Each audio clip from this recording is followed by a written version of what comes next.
आणि यानंतर बातमी पाहूयात आपण राजकीय वर्तुळातून अत्यंत महत्त्वाची।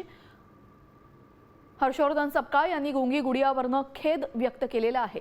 गुंगी गुडिया शब्दाचा विपर्यास करण्यात आल्याचं स्पष्टीकरण त्यांनी दिलेलं आहे। गुंगी गुडिया इंदिराजींसाठी वापरला गेला होता आणि त्यांच्या निर्णयानंतर त्यांना दुर्गाही म्हटलं गेलं होतं असं म्हणत त्यांनी आता सारवासारव करण्याचा प्रयत्न केलेला आहे।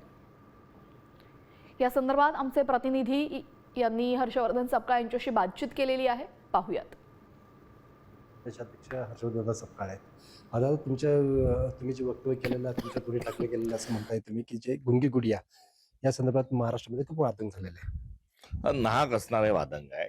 वास्तविक पाहता गुंगी गुडिया हा जो शब्द प्रयोग आहे हा इंदिरा गांधींच्या संदर्भामध्ये हा वापरला गेला होता। राम मनोहर लोहिया जे ज्येष्ठ समाजवादी नेते आहेत त्यांनी इंदिरा गांधींच्या संदर्भात जेव्हा आरोप केला तेव्हा हा एक राष्ट्रीय राजकारणामध्ये हा एक शब्द आहे। मनमोहन सिंग साहेबांबद्दल आरोप करताना मोनी बाबा म्हणत होते, मात्र मनमोहन सिंग साहेबांनी तो खारिज केला। राहुल गांधींबद्दल अनेक टीकासाठी शब्द वापरले जातात। आम्ही देखील नरेंद्र मोदींना फेकू कुठेतरी म्हणतो आणि ही शब्द जी आहेत ही एक वाक्यात उपयोग म्हणून राहून जातात। आणि या अनुषंगानं आमच्या जी अखिल भारतीय काँग्रेस कमिटीची जी महाराष्ट्राची आमची जी टीम आहे सोशल मीडियाची, त्यांनी या संदर्भातलं एक ट्विट हे केलं।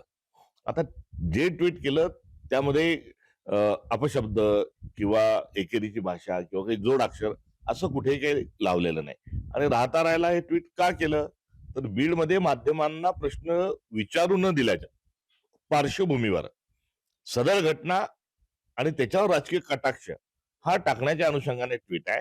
हे कुठेही व्यक्तिगत नाही, याचा विपर्यास केला जाऊ नये या संदर्भात खेद असल्याच्या संदर्भात। कारण खेद का, त्याचं मिसकम्युनिकेशन झालं, सांगायचं काय होतं आणि पोहोचलं काय, हा मिसकन्सेप्शन जे गेलं त्या संदर्भात खेदही व्यक्त केला आहे।